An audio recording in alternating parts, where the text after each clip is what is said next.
देखकर प्रजा को बड़ा दुख होगा। जब इसके अधर्म करने से पृथ्वी दुख पाएगी, तब ब्रह्म परमेश्वर अवतार लेंगे, इसको अपने हाथ से मारेंगे। यह वचन सुनकर राजा पहले तो बहुत उदास हुए, फिर परमेश्वर की ऐसी ही इच्छा जानकर संतोष किया और ज्योतिषियों को सम्मान पूर्वक विदा करके अपने पुत्र का पालन करने लगे। जब कंस 5-6 वर्ष का हुआ, तब अनेक प्रकार के उपद्रव प्रजा पर करने लगा।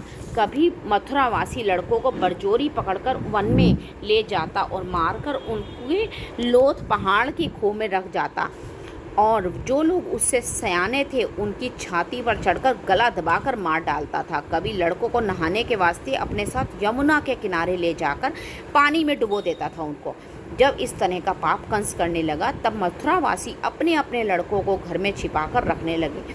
सब प्रजा उसके हाथ से दुखी होकर आपस में कहती थी कि पापी कंस राजा उग्रसेन के वीर्य से उत्पन्न नहीं हुआ, यह कोई पापी है।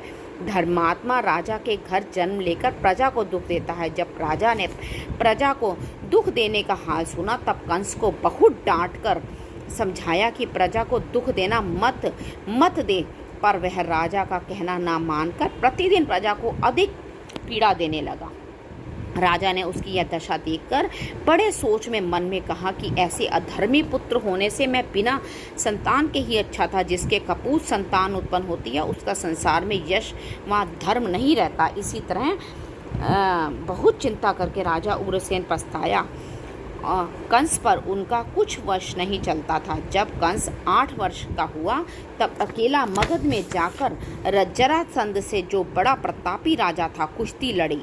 जरासंध ने उसको अपने से बलवान जानकर समझा कि हम इससे युद्ध में नहीं जीत सकेंगे। तब हार मानकर अपनी 2 बेटी कंस को ब्याह दी। कंस दोनों स्त्रियों को साथ लेकर मथुरापुरी में लाया और अपने पिता राजा उग्रसेन से कहा कि तुम राम नाम छोड़कर महादेव जी का नाम जपा करो। यह सुनकर राजा बोले कि मेरे कर्ता धर्ता श्री भगवान जी हैं, उनका स्मरण छोड़ दूं तो भव सागर किस तरह पार उतारूंगा। जब कंस ने पिता का यह वचन सुना, तब क्रोधित होकर उनको राजगद्दी छीन ली उनसे, और आप सिंहासन पर बैठकर राज के सारे कार्य करने लगा। उसने अपने राज्य में यह ढिंडोरा पिटवा दिया कि कोई मनुष्य परमेश्वर का नाम ना ले, और यज्ञ, होम, दान, धर्म, जब तब नारायण का ना करे। जो कोई हमारा आज्ञा नहीं मानेगा, उसको मरवा डालेंगे। ऐसा ढिंडोरा पीटने से उसके राज्य में सब शुभ कर्म बंद हो गए।